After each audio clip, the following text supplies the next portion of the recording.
Então, o texto, ele destaca a necessidade de uma vigilância constante, com as lamparinas acesas, isso é, a lâmpada e o óleo. As lamparinas, para estarem acesas, elas tinham a necessidade de estar sendo abastecida com o óleo, que nós acabamos de cantar agora, que é o óleo do Espírito. Então, Jesus ensina seus seguidores sobre como viver no período do seu retorno. E, na verdade, dias de proximidade do retorno do Senhor, já vem se ouvindo um grito. Pode parecer coincidência. Nós estávamos essa semana e a outra comentando sobre isso. Pode parecer coincidência, mas o presidente dos Estados Unidos, que se chama Donald Trump. Trump quer dizer trombeta. A trombeta está soando no mundo todo, irmãos. O nome desse homem, né? O sobrenome dele é profético. Porque a trombeta está tocando. A trombeta está tocando para que a igreja se mantenha vigilante de maneira constante. Não é somente hoje, não é somente amanhã. E se o Senhor não vier na nossa geração, não importa, todos aqueles que morreram debaixo de vigilância têm o seu lugar garantido no céu, a salvação da nossa alma garantida. Então, Jesus, antes do seu retorno, antes mesmo da sua morte e da sua ressurreição, e depois da sua ascensão, porque ele foi elevado aos céus, ele disse: olha, eu tenho que ir para que eu envie o Espírito Santo sobre vocês. E hoje nós temos a ajuda desse óleo, da presença do Espírito Santo. Mas no período do seu retorno, ele exige que os seus discípulos vivam debaixo dessa vigilância. Por quê? Porque ele virá numa hora em que nós menos esperamos. Se fosse colocado um dia, uma hora, um mês, nós estaríamos somente vigilantes naquele momento para herdar a vida eterna. Porém, o Senhor não fala de dia e nem a hora. O Senhor fala que nem mesmo Ele sabe, somente o Pai sabe o dia e a volta do seu retorno. Então, o Senhor queria que os seus discípulos entendessem que, embora Ele não estivesse num período mais visível, mas que eles continuassem se preparando, ou se mantendo preparados.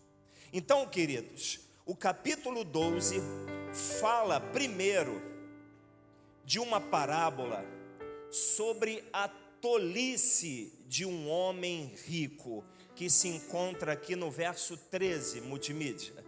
Verso 13, a parábola do rico tolo. Olha só, neste ponto, um homem que estava no meio da multidão disse a Jesus: mestre, diga ao meu irmão que reparta comigo a herança. Mas Jesus lhe respondeu: homem, quem me nomeou juiz ou repartidor entre vocês? Então lhes recomendou: tenham cuidado e não se deixem dominar por qualquer tipo de avareza, porque a vida de uma pessoa não consiste na abundância de bens que ela tem. E Jesus lhes contou ainda uma parábola dizendo: o campo de um homem rico produziu em abundância. Então ele começou a pensar: que farei? Pois não tenho onde armazenar a minha colheita. Até que disse: já sei, destruirei os meus celeiros, construirei outros maiores, e aí armazenarei todo o meu produto e todos os meus bens. Então direi à minha alma: você tem em depósito muitos bens para muitos anos. Descanse, coma, beba, aproveite a vida. Mas Deus lhe disse: louco, esta noite lhe pedirão a alma, e o que você tem preparado, para quem será? Assim é o que ajunta tesouros para si mesmo, mas não é rico para com Deus. Então, a parábola desse tolo rico, ela é proferida primeiro nesse capítulo de número 12, onde Jesus deixa bem claro para aqueles que colocam na riqueza a sua confiança, para aqueles que são avarentos, apegados ao dinheiro e às riquezas desse mundo. Louco, esta noite lhe pedirão a sua alma, e o que você tem preparado.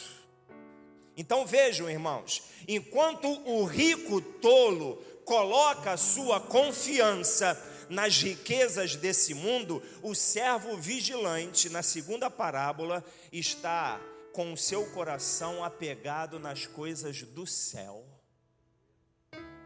A primeira parábola mostra um homem apegado com as riquezas desse mundo, e a segunda parábola fala de um homem apegado com as riquezas lá do céu. Então, Jesus diz que o servo vigilante tem o seu corpo cingido. Verso de número 35. Estejam preparados com o corpo cingido e as lâmpadas acesas. Mas o que significa ter um corpo cingido? Bem, era costume naquela época do Oriente que os judeus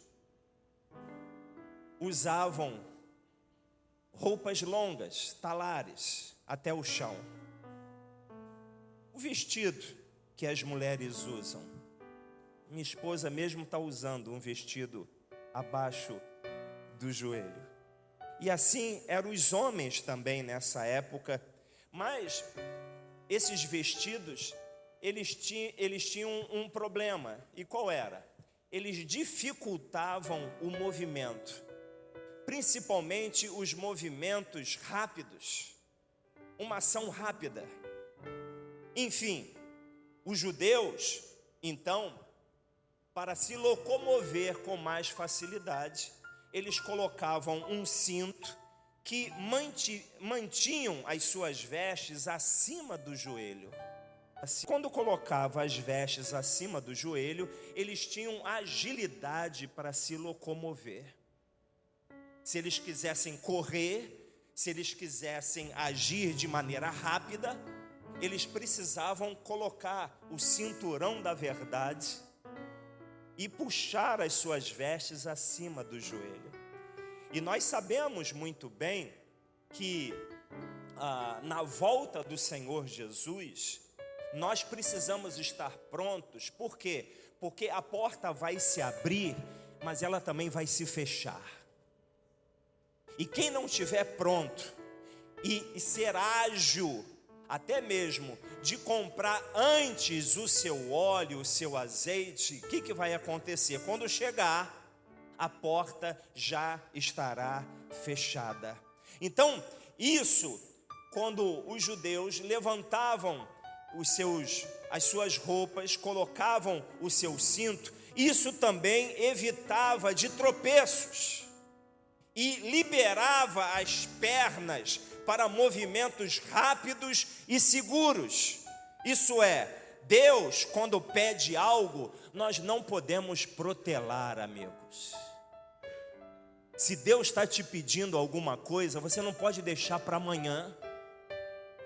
Você tem que ser ágil. E o que Deus está nos exigindo? Ser vigilante. Estarmos preparados. Estejam preparados com o corpo cingido. O corpo cingido aponta para o desembaraço. é estar livre de distrações, de situações que prejudicam a nossa obediência a Deus. Nós sabemos que ao conhecer a verdade nos liberta. E esse cinturão é chamado por Paulo lá em Efésios sobre o cinturão da verdade. É você se cingir com a verdade de Deus. Quando chegar uma mentira, quando chegar um engano, você vai falar: não, eu conheço a verdade, eu vou trilhar o caminho do meu Deus, porque lâmpada para os meus pés é a tua palavra, luz para o meu caminho. A palavra, ela ilumina o nosso caminho, e é isso que ele está dizendo, sobre cingir o nosso corpo. Segundo, as lamparinas acesas precisam de óleo de reserva. Manter uma lâmpada acesa nessa época necessitava de uma vasilha de óleo para abastecer essas lâmpadas com combustível. E isso exige esforço. Isso exige dedicação. Por quê? Porque nós sabemos que para gerar o óleo e o azeite, ele é passado por uma prensa, irmãos. Esse é o desconforto que nós, como igreja, nós precisamos atentar. Olhe para mim aqui. Deus vai permitir que situações desconfortáveis na nossa vida se manifestem. Não para que Ele tenha prazer de nos ver tristes, cabisbaixos, de não nos ver felizes. Pelo contrário, porque Paulo, ele entendeu isso quando ele disse: eu descobri o segredo de viver contente em toda e qualquer situação. Quando eu estou fraco, quando eu estou em angústia, quando eu estou atribulado, aí é que eu sou forte, porque eu entendi que o poder de Deus se manifesta na minha fraqueza. Então, sempre levantará situações embaraçosas na nossa vida, num campo familiar, num campo de saúde. Às vezes é uma enfermidade, é uma situação que você diz: Senhor, eu não aceito essa enfermidade, pelas pisaduras do Senhor Jesus eu já estou sarado, mas ela não sai. Ela não sai, mas você está buscando mais a Deus, você está colocando a sua dependência mais no Senhor. E na hora certa, se Deus quiser te curar, vai te curar. Mas se não curar também, glória ao nome do Senhor. Então, a tribulação, momentos de aperto, diz Paulo também em Coríntios, que toda tribulação produz, mas nem sempre perseverança. Porque quando uma tribulação vem, ela também gera, através do desconforto, uma vontade de parar, uma vontade de desistir, uma vontade de dormir, uma vontade de descansar, uma vontade de passear. Eu vou. Por quê? Você está atribulado, você acha que você tem que transparecer um pouco os seus pensamentos e tem que sair, mas é algo espiritual, irmãos. É algo que Deus até mesmo está permitindo para que nós venhamos gerar o famoso óleo. O óleo só é gerado no desconforto. A igreja precisa entender isso. Não é venha para Jesus e pare de sofrer. Venha para Jesus e olha, você vai sofrer também, porque Paulo disse: sofra, Timóteo, como um bom soldado de Cristo. Quando o sofrimento vier, não fique escandalizado, porque Deus, através do teu sofrimento, da tua tribulação, você vai perseverar e você vai se encher de óleo. Todos que têm uma história maravilhosa de unção e de presença de Deus, irmãos, eles passam pela prensa, gemem, choram. Você acha que é fácil estar aqui como eu estou? Se eu quero a presença do Espírito Santo, é preciso pagar um preço. Vem a tribulação e dá vontade de desistir, dá vontade de jogar a toalha, dá vontade de falar, chega, eu acho que eu vou me aposentar, né? Eu vou colocar outro no meu lugar. Mas Deus falou, é até uma boa ideia, eu até posso, é lícito, mas não é isso que Ele quer. Eu tenho que continuar fazendo a vontade dEle, passar pela tribulação dando glória a Deus e perseverando, porque a perseverança, ela produz um caráter aprovado, ela nos muda por dentro, irmãos. Quando você persevera nos dias de tribulação, a situação não muda, mas você muda por dentro. Um caráter aprovado por Deus começa a ser gerado no seu interior, e um caráter aprovado produz esperança, e a nossa esperança não falha, porque o nosso Deus é fiel. Deus é fiel, aquilo que Ele promete, Ele cumpre. Então, não podemos ficar dormindo e descuidando de nossas responsabilidades e propósitos que Deus colocou em nossas mãos. Tem hora para dormir. Vejam, desde que voltamos do retiro do carnaval, eu tenho falado isso aqui. Temos sido acometidos por um cansaço que não adianta dormir. Você acorda cansado. O que Deus está falando? Olha, esse cansaço aí é espiritual, é diferente. É um aviso da minha parte para que você busque mais a minha presença, porque tem um perigo à sua frente. Tem algo sendo articulado no mundo espiritual para derrubar você. Então Deus permite que certos avisos nos cheguem, e um deles é esse cansaço, essa vontade de se distrair sempre, de ficar aproveitando a vida sempre, de ficar apegado às coisas desse mundo sempre, e não buscar a Deus com intensidade e com oração, porque o vigilante com lamparinas acesas, ele tem discernimento e clareza do que está acontecendo ao seu redor. Ele começa, opa, isso aqui não é normal. Isso aqui que está acontecendo comigo não é de forma natural, é de forma espiritual. Então, irmãos, ter lamparina acesa é não permitir que o medo nos controle e nos domine. Na nossa cantata de Páscoa, nós vamos falar do seguinte contexto: o medo, ele não produz somente covardia e nos tensiona para desistir de certas coisas, mas o medo também, ele nos impulsiona a fazer aquilo que não vem da vontade de Deus. O medo, ele é usado pelo falso profeta que pega as escrituras e distorce ela e nos impulsiona a fazer coisas lícitas. Não são coisas erradas. Eu não estou falando aqui de passear. Passear é alguma coisa errada? Dormir é alguma coisa errada? Se distrair é uma coisa errada?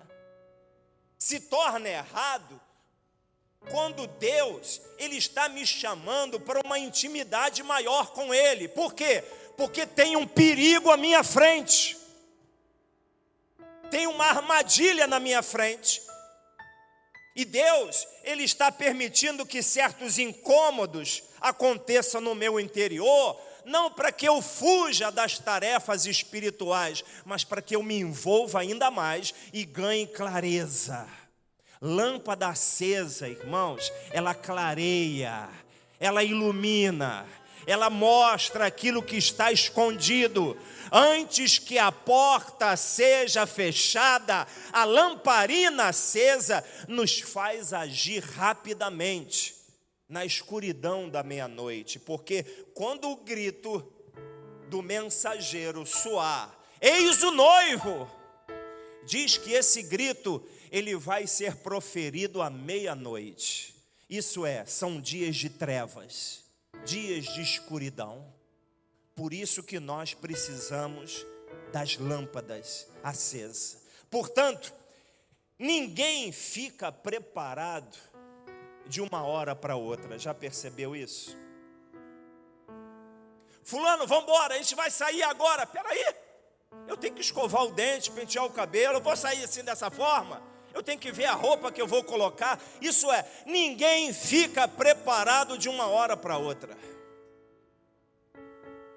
Por isso, enquanto é dia, Deus está nos orientando. Olha, é o momento de você se preparar. Porque quando se ouvir o grito, não haverá mais tempo. Dê-nos um pouquinho do seu óleo. Não, vá comprar. Como é que compra óleo? Óleo se compra na prensa, no desconforto, na luta, na tribulação. Não é você procurar tribulação, não. É você enfrentar os desafios da vida segundo o propósito de Deus na sua vida. Se está difícil agora, olha, é hora de você gerar óleo, é hora de você exercer a sua dependência no Senhor, é hora de você não olhar para trás, é hora de você entrar nesse relógio de oração, é hora de você intensificar o teu quarto de guerra, é hora de você ler mais as Escrituras. Essa jornada bíblica não está aqui de enfeite, ela está aqui para alimentar a nossa vida com a palavra de Deus, e a palavra tem que estar acesa. A lâmpada tem que estar acesa. Lâmpada acesa aponta para óleo. Lâmpada e óleo. Então, quem recebe uma visita ilustre na sua casa, se é uma visita qualquer, tudo bem. Mas imagine uma pessoa ilustre. Imagine, o pastor nunca veio na minha casa. Aí quando você abre a porta, está lá aquele bigode grosso. Oi, tudo bem? Vim fazer uma visita. Aí você pensa consigo, meu Deus, eu nem varri a casa. A toalha está em cima do sofá. Estou com roupa para lavar. Vejam, irmão, como é que é um preparo. Ninguém se prepara de uma hora para outra. Assim vai acontecer conosco. Nós vamos receber a visita ilustre do Senhor. Ele vai voltar. E nós precisamos estar preparados. Isso é manter a nossa casa em ordem. O profeta Isaías não disse isso para o rei Ezequias? Põe em ordem a sua casa. Põe em ordem. O Filho do Homem virá a hora em que menos esperamos. Multimídia, verso 38 e 39, que nós acabamos de ler aqui, mas vamos ler pelo multimídia. Olha, quer que ele venha à meia-noite, ou de madrugada, bem-aventurados, muito felizes, serão eles se os encontrar vigilantes. Porém, considerem isto: se o pai de família soubesse a que hora viria o ladrão, não deixaria que a sua casa fosse arrombada.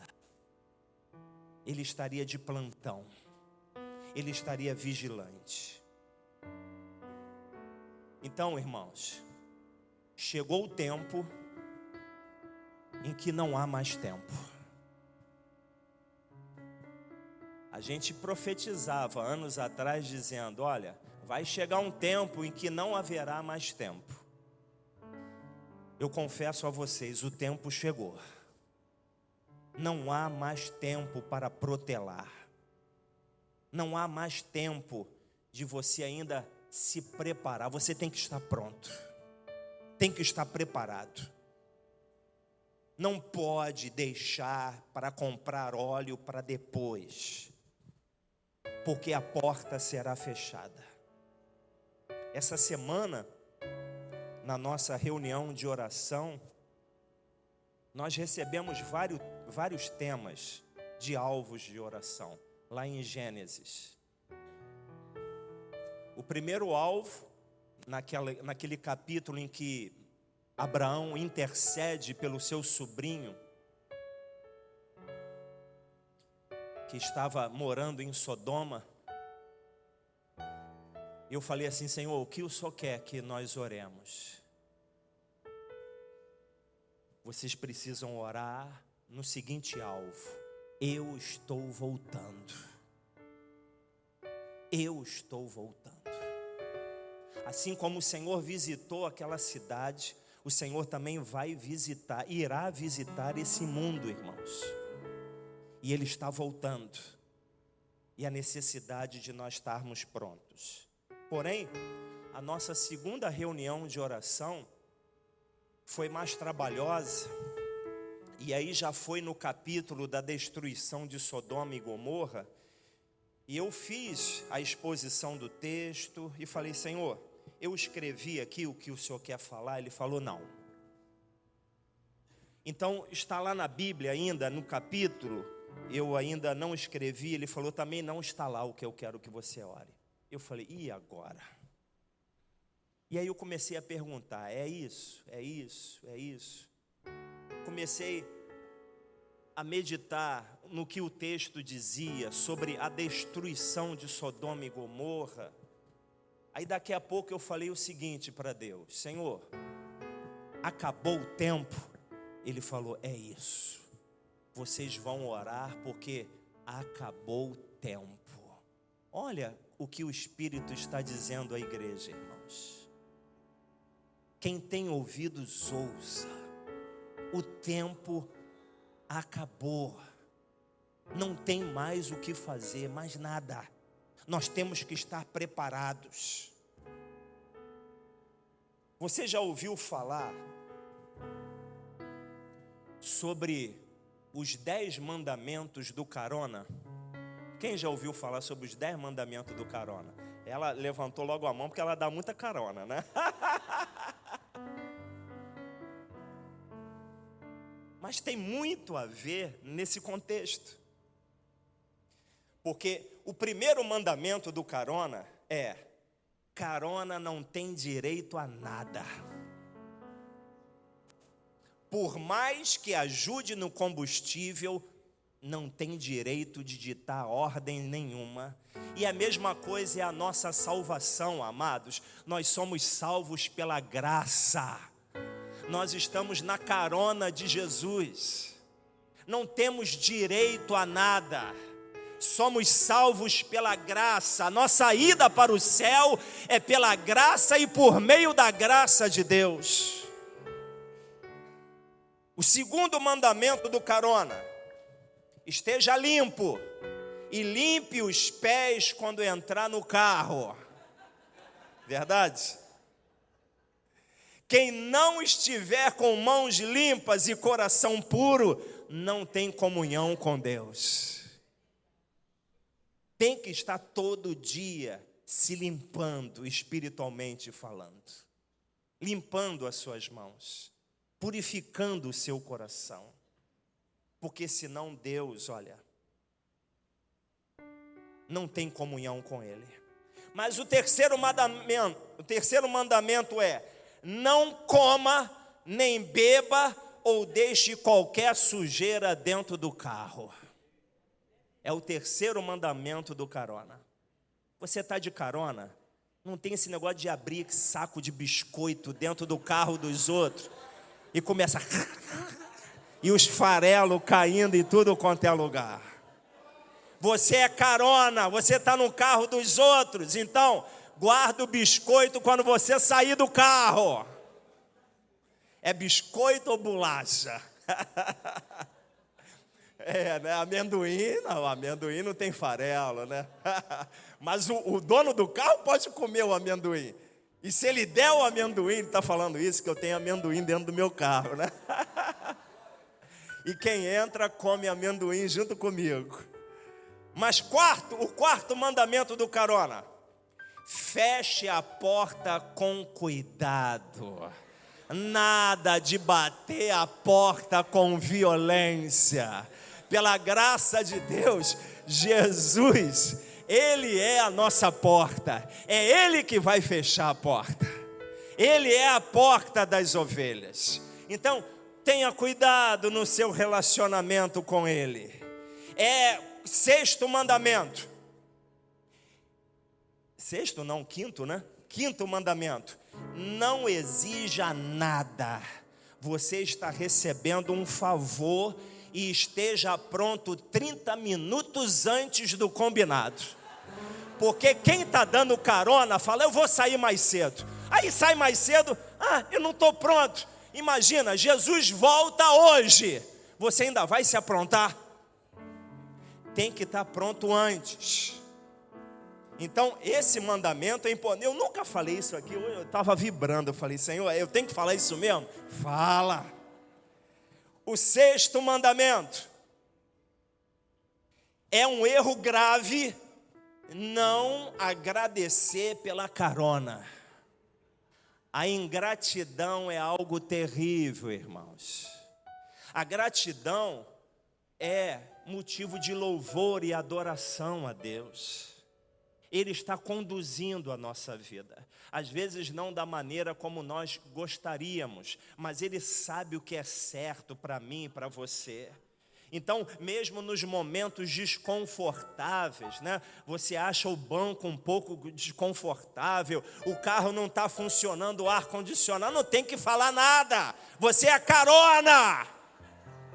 Você fala: Senhor, obrigado por esse desconforto também. Tá rindo, né? Já reclamou muito que o ar não está funcionando. Sétimo mandamento: onde deixar você está muito bom. Carona não exige nada. Olha, eu vou te deixar aqui eu dou carona no Laranjeira. Fala: vou te deixar aqui na esquina. Ele fala: tá bom, tá bom. E ai dele se ele reclamar. Antes de chegar na casa dele lá, eu já dou a volta. Eu falo: vou te deixar aqui mesmo. Ele falou: tá bom, senão eu não dou carona. Não é isso? E oitavo mandamento do carona: seja agradável. Se relacione sem gritarias dentro do carro ou de silêncio total. Às vezes tu entra no carro de alguém e tu fica calado. Oi, fulana. Aí tu tá calado. Mas não se relaciona. Que pessoa, né? Ingrata. Você... Meu Deus, a pessoa não dá um pio, não fala nada. E tem gente na está dentro do carro dos outros. Você está dirigindo, quase que tu olha para trás assim. Não tem negócio de gritaria não. E olha, irmãos, os demônios não saem no grito não. É na autoridade do nome de Jesus. Tem que agir conforme o Senhor quer. Nono mandamento: não mexa em nada. Não abra porta-luva, não abra janela sem autorização. Isso se chama, sabe o quê? Senhor, o que eu devo fazer? Como o Bruno pregou na semana passada, os demônios pediram permissão para entrar nos porcos, mas nós, como igreja, não pedimos permissão a Deus em nada. Que relacionamento é esse? Que Deus é esse que nós estamos servindo? Antes de fazer qualquer coisa, peça permissão. Senhor, eu posso? Eu tenho até dinheiro para fazer isso e para comprar isso, mas o Senhor quer que eu faça? Ou o Senhor não quer que eu faça? Peça permissão, isso agrada a Deus. Agrada também aquele que está dando carona, né? De você estar no carro dele e estar lá mexendo nas coisas, aí você está dirigindo, ai meu Deus do céu, nunca mais eu vou botar dentro do meu carro, não vou dar mais carona. 10º mandamento, olha, os 10 mandamentos do carona. Agora a gente aprendeu, hein, irmãos? Se não aprendeu, pega a gravação depois, está gravado. Não leve ninguém com você. A vaga é individual. E a salvação, irmãos, olha, ninguém vai na minha carona, eu não vou na carona de ninguém. A salvação é individual. É cada um responde por si. Eu não salvo a minha esposa não me salva. Quem salva é Jesus. Nós estamos na carona de Jesus. Então, veja, estar preparado é como esses 10 mandamentos do carona. Isso demanda disciplina, irmãos. Isso demanda tempo para estar pronto, para qualquer hora. Se ele chamar, se você ouvir o grito, como diz o Rabi, eis-me aqui, estou pronto. Não tem esse negócio de comprar óleo. As 10 virgens estarão novamente sendo representadas aqui na cantata de Natal, simbolizando muito esse contexto. A Páscoa, perdão. Tinha que dar uma errada para... Mas ó, é spoiler, hein? As virgens prudentes, elas vão estar com a lâmpada, com a vasilha, entrando com dificuldade. Porque gerar óleo, irmãos, nos faz chorar. Às vezes você vê assim a vida de alguns crentes que parece que não passam por luta, dificuldade. Eles têm uma vida... simboliza as virgens imprudentes, que estão sempre no oba-oba. Elas têm a lâmpada, têm a palavra, mas na hora de gerar o óleo, na hora que o calo aperta, na hora que a tribulação chega, na hora que o desconforto se manifesta, na hora que a angústia... Jesus disse para os discípulos, né, que estavam no Getsêmani: vigiem e orem comigo. Separou um pouco deles, quando voltou, pegou eles dormindo. Vocês ainda estão dormindo? E diz as Escrituras que eles dormiam de quê? De tristeza. Aquela tristeza é um aviso. É um aviso do Espírito Santo. Nem sempre uma tristeza é algo ruim, não, irmãos. Às vezes o Espírito é que gera algo desconfortável em nós, para que nós entremos em comunhão com Deus e perguntemos: Senhor, eu estou fazendo alguma coisa de errado? O que está vendo? Aí Deus fala assim: não é isso. Aí você busca mais. Por que, Senhor, eu estou assim? Porque tem um perigo na sua frente, e eu quero abrir os seus olhos, eu quero iluminar o seu caminho, eu quero gerar a presença do meu Espírito na tua vida, para que você não caia em tentação, porque o Espírito está pronto, mas a carne é fraca. Como isso é gerado? É gerado no desconforto. É gerado na batalha, na tribulação. A tribulação produz também consolação no nosso coração. E quem é o consolador? É o Espírito Santo. O Espírito Santo, ele só é gerado em momentos assim, irmãos. Então, olha, quando Paulo pediu para tirar o espinho, sabe o que Deus disse? Eu não vou tirar nada, isso é para o teu bem. Essa dor que você está sentindo é para o teu bem. É para que você me busque. E na sua busca, eu vou encher a tua vasilha de óleo. De pé todos juntos. Nós estamos de carona, irmãos. Nós estamos de carona. O condutor do carro que vai nos salvar se chama Jesus Cristo. E nós temos deveres para se cumprir. Nós temos disciplina. E qual é a disciplina? Eu tenho que estar pronto. Estejam preparados, com o corpo cingido, com as lâmpadas acesas, porque Ele virá numa hora em que menos esperamos. Se preparar dá trabalho e dá tempo. Ninguém consegue comprar óleo de uma hora para outra. Demanda um tempo de relacionamento com Deus. Nesse tempo com relacionamento, a nossa vasilha vai se enchendo. E não pode deixar para a última hora. Volto a repetir, recebemos essa semana, na nossa reunião de oração, Deus falando, acabou o tempo.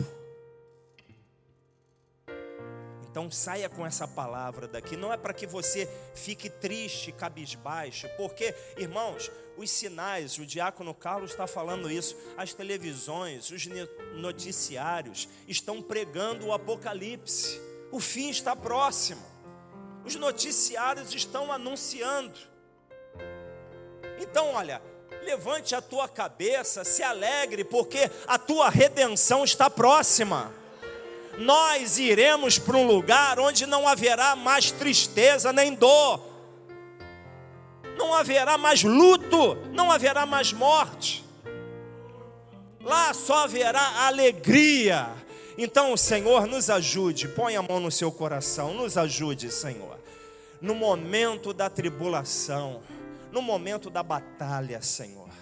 Às vezes, ó Deus, como diz a primeira parábola desse capítulo, a avareza, ela tenta dominar o nosso coração. Nós nos inclinamos, Senhor, para colocar as riquezas em primeiro lugar, achando que o dinheiro poderá nos defender, o dinheiro poderá suprir as nossas necessidades, mas o Senhor é o Deus proverá, é o Deus que provém todas as coisas, ó Deus, e é necessário colocar a nossa confiança em Ti. Então, Senhor, ajuda-nos a cingir o nosso corpo, ajuda, Senhor, a manter as nossas lamparinas acesas, ó Deus, a manter, Senhor, a nossa vida preparada, Senhor, porque acabou o tempo, Senhor, acabou o tempo, não tem mais como adiar. É preciso, aquele que se chama segundo o nome do Senhor, é preciso se preparar com toda ousadia e coragem.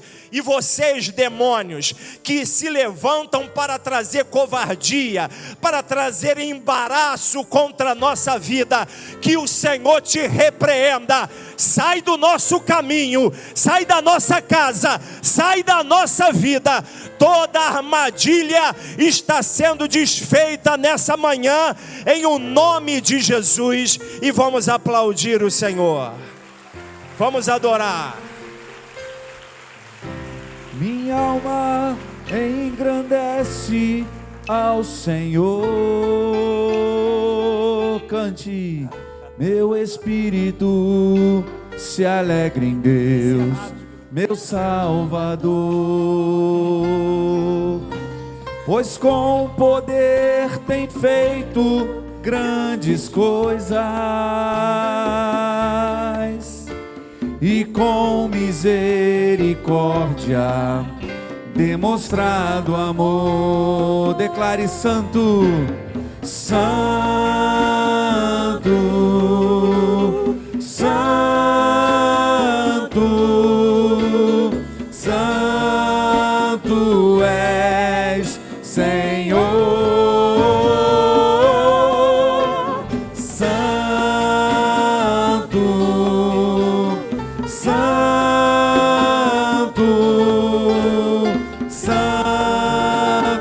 és, Senhor. Tem enchido nossas lâmpadas tem enchido nossas lâmpadas com óleo do Espírito, tem feito sua vide florescer,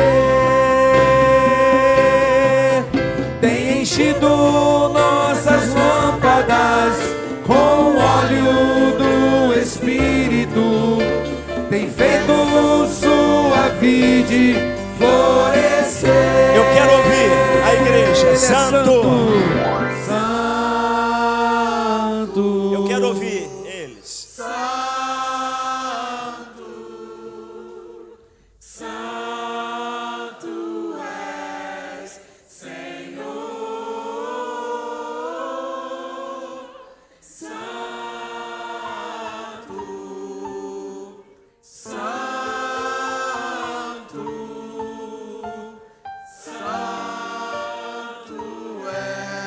Mais uma vez. Santo, santo, santo.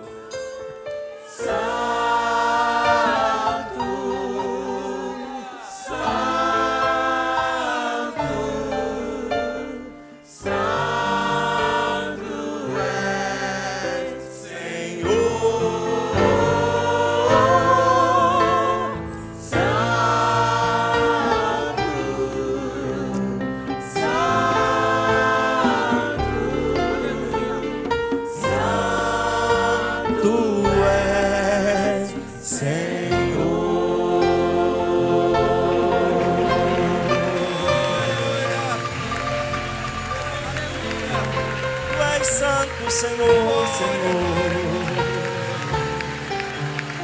Aleluia. Glórias ao teu nome. Então, antes de sentar, diga para o teu irmão: olha, esteja preparado. Aleluia. Diga mais: olha, você é carona, hein?